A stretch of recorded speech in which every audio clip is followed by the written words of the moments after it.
leadership of all the structures, and of course also those people, those members from the community who just popped in to show an interest in the topic, because it's of course quite a contentious topic recently.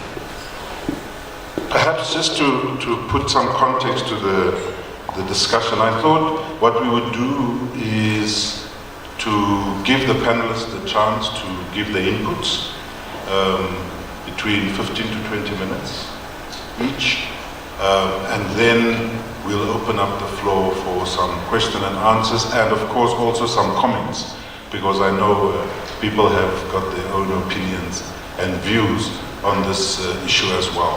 Perhaps just to put to state the problematique or the problem statement. At the 2017 National Elective Conference of the ANC in Nasrec, it was quite clear, and I think it is now common cause, that there were predominantly two groups that went to conference wanting to contest for the leadership of the ANC nationally. The one group, I think, was quite clear that they wanted, of course, their candidate to win. Both groups want that. But then there are two additional clear objectives. The one was that they wanted to ensure that a resolution is taken on the question of land, in particular land expropriation without compensation. And the other was that they wanted a very clear program around radical economic transformation. Radical economic transformation.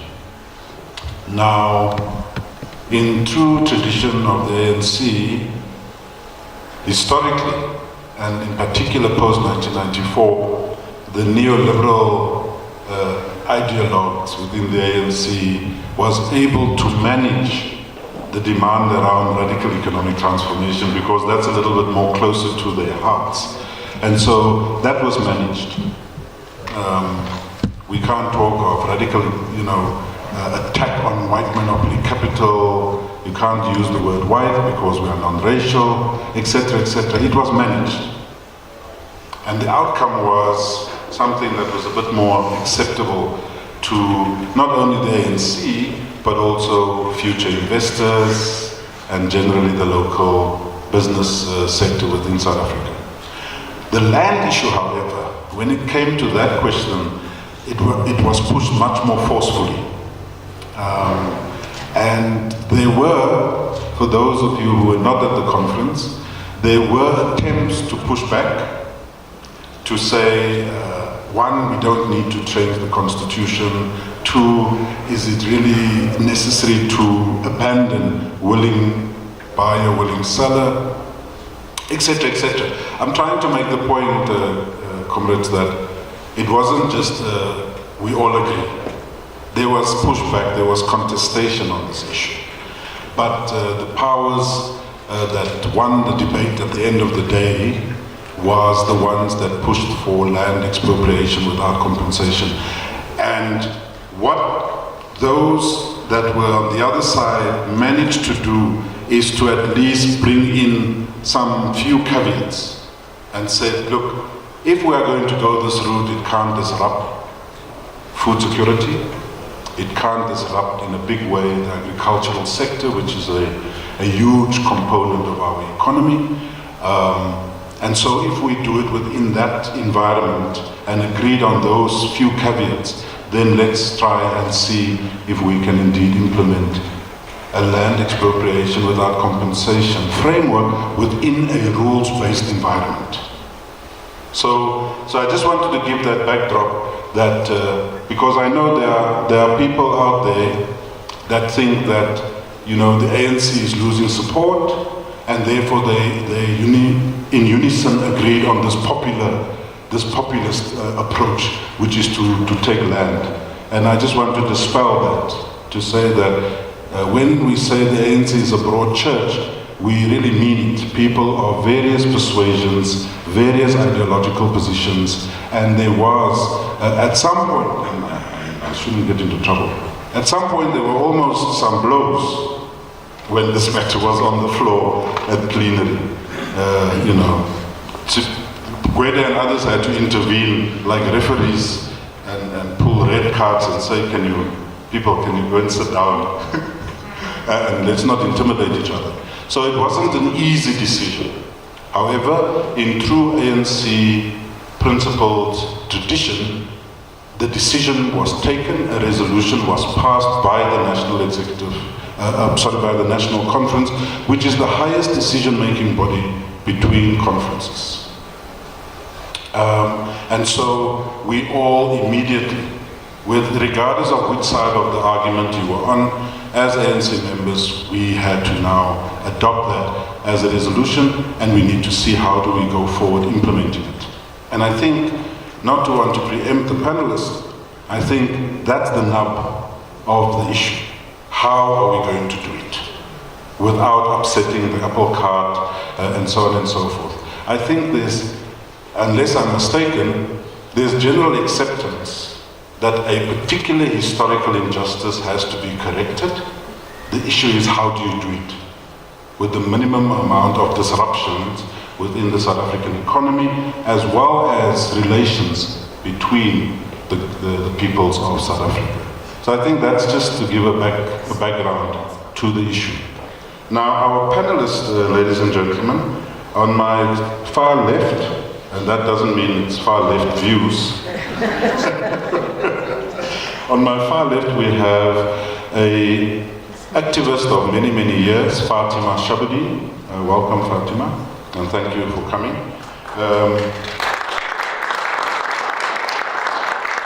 Fatima, like me, cut her teeth. She cut her teeth in the student movement in the Western Cape in the 80s. That's where she got her political grounding.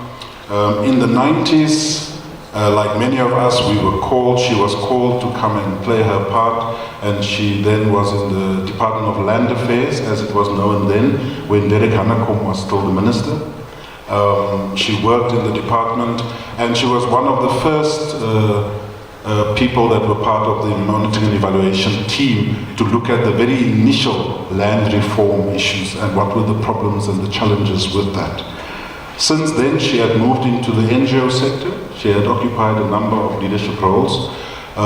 In no small way, relevant to tonight's discussion, she was the head of an NGO that dealt with women on farms in the Western Cape and looking at farm workers' rights and the question of land in that equation. She did that for a number of years until she was lured to Igoli and then became the head of Action Aid. And she did that for a number of years. So I think she's quite well placed to give us a perspective, not only from the rural farming community side, but also the contentious issues from that point of view. So welcome, Fatima. Then on my immediate left we have Comrade Parks Tau, as you know, recently elected the provincial treasurer of the province, so well done on that. Also, because nowadays, every conference is a contestation, it's not a clear cut. You go there, you fight very hard for positions and so on. In this particular conference, for additional members, I mean, the list was so long, it went into the early hours of the morning, just for the additional members. So clearly we have an abundance of people who think that they can be leaders of this movement. He's also the president of UCLG, United Citizens Local Government. This is a global association of local governments throughout the world, and our own Parks Tau is the president of that global body, by virtue of having been the former executive mayor of Johannesburg. The Secretary General should establish a panel that would advise on the role of UN Habitat as an agency and by extension means of implementation. So the privilege I had was to co-chair that panel of the Secretary General of the UN to think about how we then implement the new urban agenda. and therefore the tools that would be at our disposal internationally to deal with the issues of land reform, urban development, and so on. So I thought it's important to clarify that point, but also it would help me almost segue back into the UN Habitat conversations that took place pre-2016, but they are also taking place currently. And I think the point that Fatima made is very important to the extent that I will take an urban angle to the conversation about land reform and land transformation. Particularly because I think that the ANC resolution at conference did not go far enough in engaging land reform from an urban context. In fact, I should say, Oscar, that at conference, those of us in the legislature and governance team that were preparing the resolutions and reports from the legislature and governance point of view, wanted to sponsor a resolution that wanted to broaden the conversation, as opposed to the way in which the resolution has been formulated.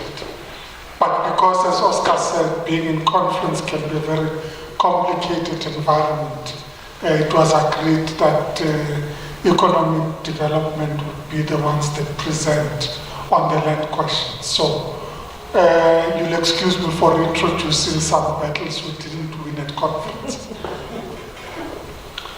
Now, the first point is that the argument is that land reform is not only about expropriation, compensation, ownership.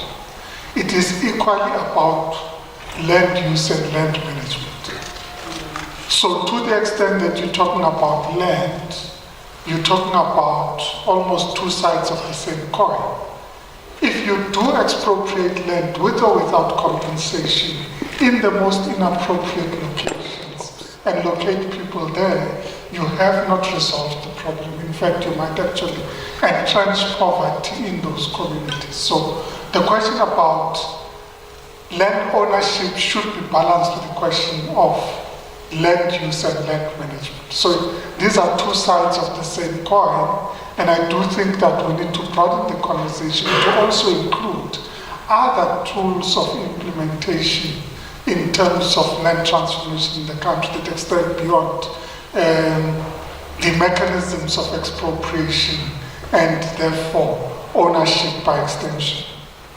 And why is it important, particularly in an urban context, is because land hunger is also about the morphology of our cities. It is about the structure of the South African city. The South African city was designed to be a monofunctional city where you would have residential complexes operating separately from commercial, operating separately from industrial, that would be essentially linked through arteries that bring these together. An optimal land use mechanism suggests that, in fact, closer proximity to where activity is equally an important issue about the efficiency of a land system. So access to the urban amenity is equally about proximity and through mobility and other mechanisms and land use. So it's very important that when we have this conversation, we also think about it from that particular angle. And I'm saying the apartheid morphology because there are things that have become the normal. Notwithstanding the significant, but not significant enough, number of us that have relocated from the historically black townships into the suburban parts of our cities, the vast majority of black people live in monofunctional, depressed areas in the outskirts of our city, spend more of their time in taxis and other means of transportation to commute to work and back to work. In fact, even the transport subsidy system is designed to do exactly that.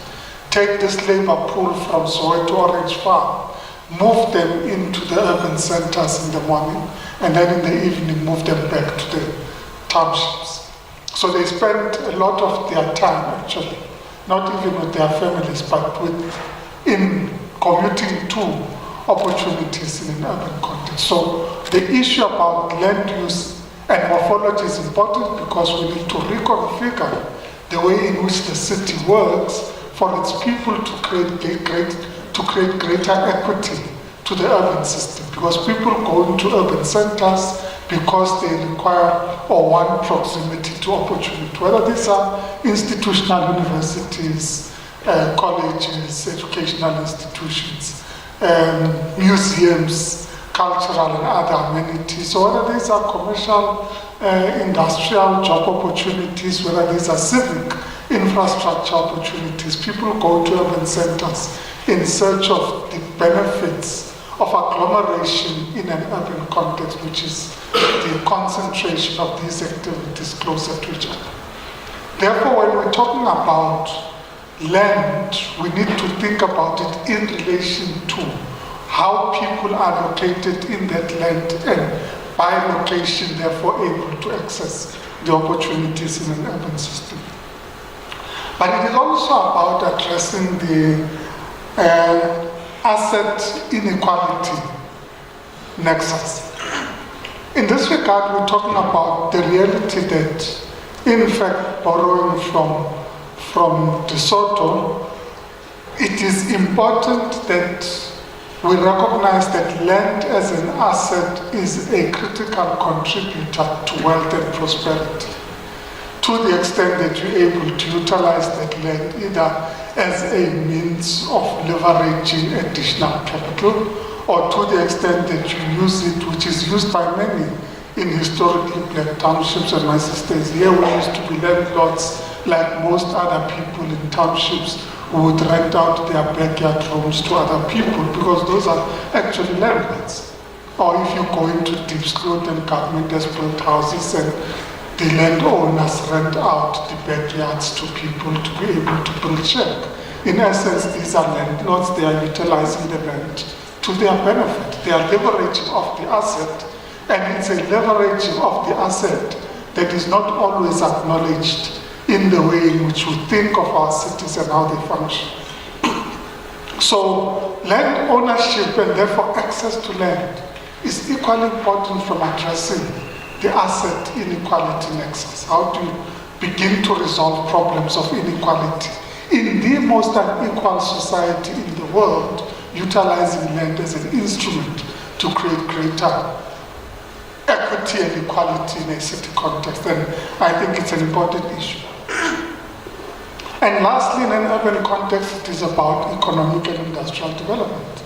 So to the extent that land is isolated and used for economic and industrial purposes, and the way in which land use management systems function enable people to be able to zone, rezone, and or establish townships for purposes of greater rights in an urban context, then greater rights would be that in a land use context, your most basic right is agriculture.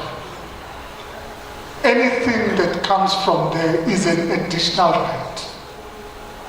So as soon as you establish a township on any agricultural portion, you get an additional right. And that township would have, in the first instance, the minimum land use right in a township, which would be, for purposes of you and I, a residential dwelling. If you apply for additional rights, the municipality grants you additional rights to be able to either rezone the property for other purposes and or, in fact, get consent use, therefore the right to use that property for additional purposes beyond the residential. So when you're thinking about land, you need to think about it within the context of where people are located, how does that create opportunities for them to leverage on the basis of their ownership additional rights. So, for example, in the city of Johannesburg, there's a density policy along the major arteries of the city of Johannesburg. So, in essence, by owning property on Jan Smuts Avenue, you already have the opportunity to be able to get additional rights on your land, because the city by design has said that in fact would want to create greater densities in these areas and along areas, first main arteries, but also closer to commercial centers. So the people that own land there already have greater prosperity on the basis of location. So that location gives you prosperity in addition to the ownership of the land. So when you're thinking about land in an urban context, you have to think about it from within the context of its ability to help grow the economy, but also within the context of the reality that areas that have greater propensity for industrialization and reindustrialization create greater access to prosperity for those people who own the land where they own the land. So when you're having the conversation about land transformation in an urban context, it is not just about giving people housing in the middle of nowhere, i.e. Porky, Orange Farm, etc.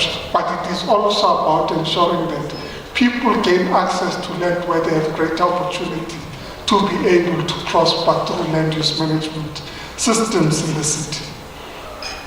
So what should the land use management, what should land transformation enable us to do?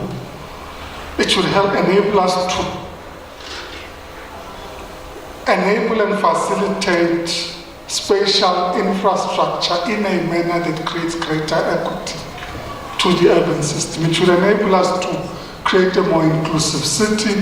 It should enable us to match the housing employment nexus, having homes closer to employment opportunities and the other way around. Or as we used to say in the city of Johannesburg, getting people closer to opportunity and opportunities closer to where people are is what you need to do when you're addressing the issue of land in that context. So it is a very important issue to take into account. Now, I was given limited time, so I wasn't going to go through everything, but the reason I started by clarifying the role that I had at the UN is because, in fact, there's been conversations that have been happening not just in South Africa but globally about what are the tools at our disposal to use land as a means of creating greater equity in an urban system. And in there was developed what is called the Global Land Tools Network, which is a network that includes a variety of bodies, including governments, United Nations agencies, UN bodies, civil society, and so on. They have identified a set of tools that you can either use individually and or a mixture of different tools to enable you to effect greater transformation. And I think that there is value in us beginning to explore some of these tools and how we mix and match these tools. And I'm not going to go into all 18 possible tools. The first statement I'm going to make, though, is that expropriation is one of 18 tools that I identified. So if you think about it in relation to broader transformation, the conversation that we've been having is a conversation centered around one out of 18 possible tools that have been explored by various agencies, having benchmarked both locally and internationally.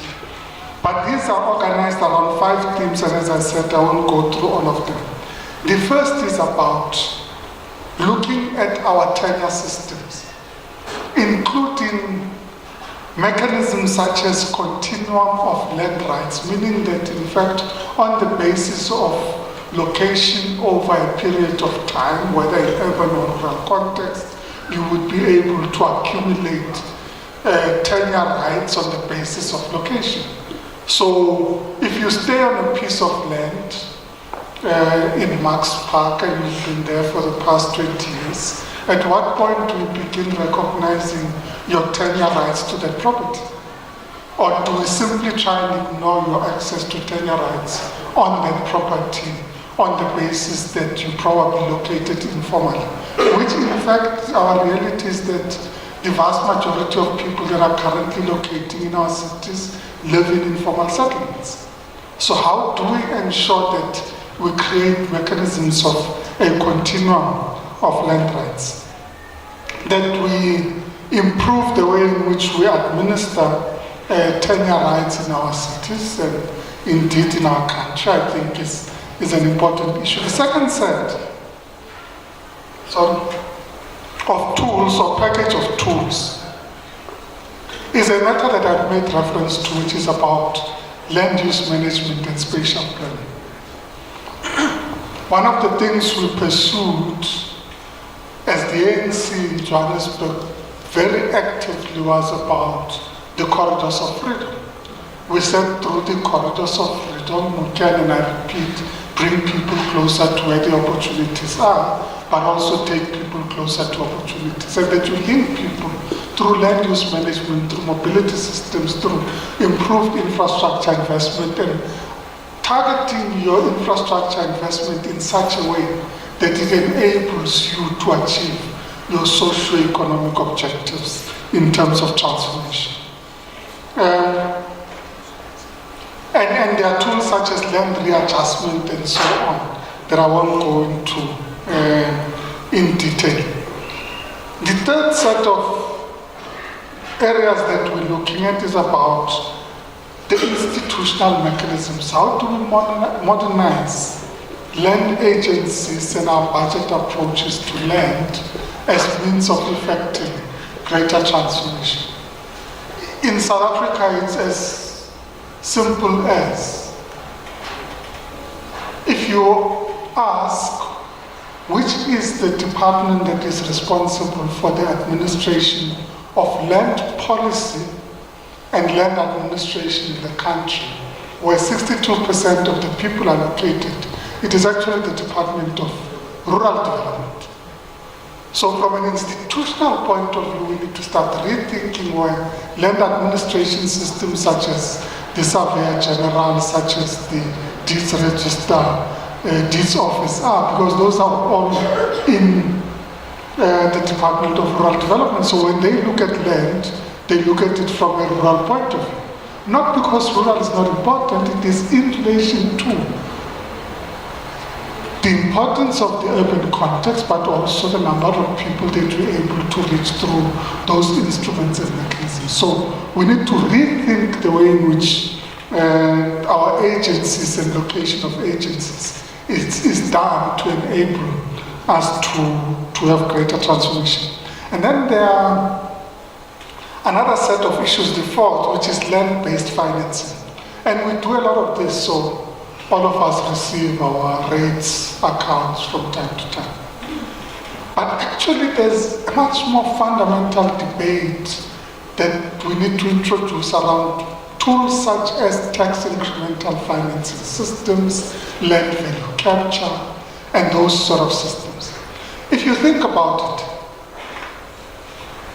after the development of the Gautrain, what happened in and around the stations of the Gautrain, and who was able to then benefit from the infrastructure that was invested by the public sector?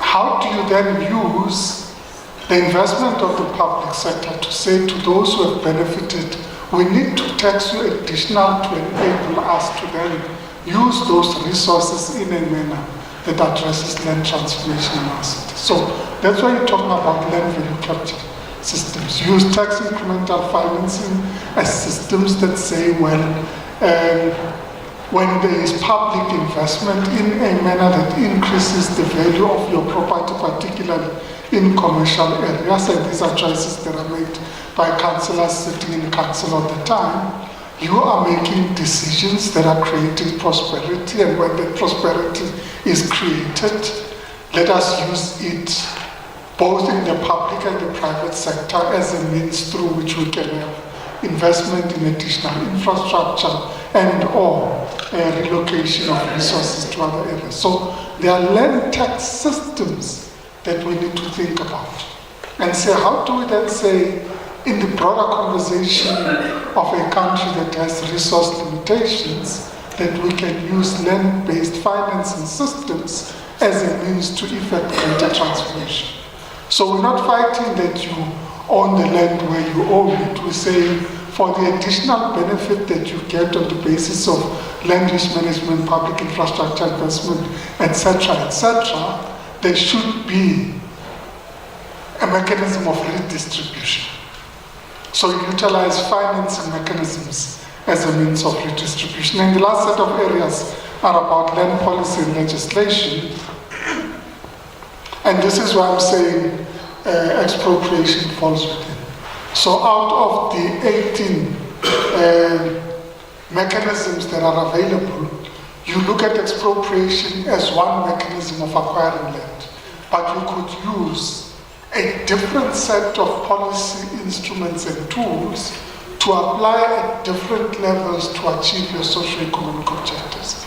And lastly, I think I should make the point that when you look at land, you have to look at it as a tool for transformation. And there are many countries and cities that have grown at the back of utilizing land use management tools and land tools as a means of development. Washington, D.C. is a simple example. In fact, it's a highly quoted example about utilizing land as a means of transformation. And the greatest beneficiaries were actually the owners of the agricultural holdings in Washington, D.C. New York, Shanghai, the current growth of Shanghai at a phenomenal rate is at the back of land use tools. Not just land use tools, but land tools, utilized in a creative way, applied at different levels. So there are case studies throughout the world about how you can use land as a means of effecting transformation, or in fact as a means of marginalization. So you could either use land as a means to create greater access, or you can use land as a means of marginalization. So the land debate in the country can't just be about we're going to acquire and give to the other. It must be about how you link it to all the other mechanisms at your disposal. To conclude on a point that Fatima made, I'm not sure in the very same way, but I'm going to attempt to do something. If I corrupt your intention, please correct me. If you think about the conversation that we're having in the country about how far back do we go to effect restitution, and you add the gender perspective to the conversation, and then you say, what were the gender policies in the communities that had access to land, but also what were the gender policies in government? Then in fact you have a completely different conversation, because in fact the vast majority of those who become beneficiaries of the restitution program are men. Because women were not allowed to own land in the 1950s or in 1912. So, as far back as you go, also should have a gender perspective to the conversation. Because if it is that in fact the land was owned by men, then in fact land restitution is happening in a gender-biased manner to achieve prosperity for men and continue to marginalize women in our society. So we need to almost superimpose the gender discussion and say, what were the gender practices and policies in our country at the time at which we are talking about how far back do we go to determine whether in fact it enables greater gender equality in our society. And I argue that that conversation has not happened. We're talking about restitution from the point of view of only race, but if you add a gender perspective, I suspect the conversation will be different.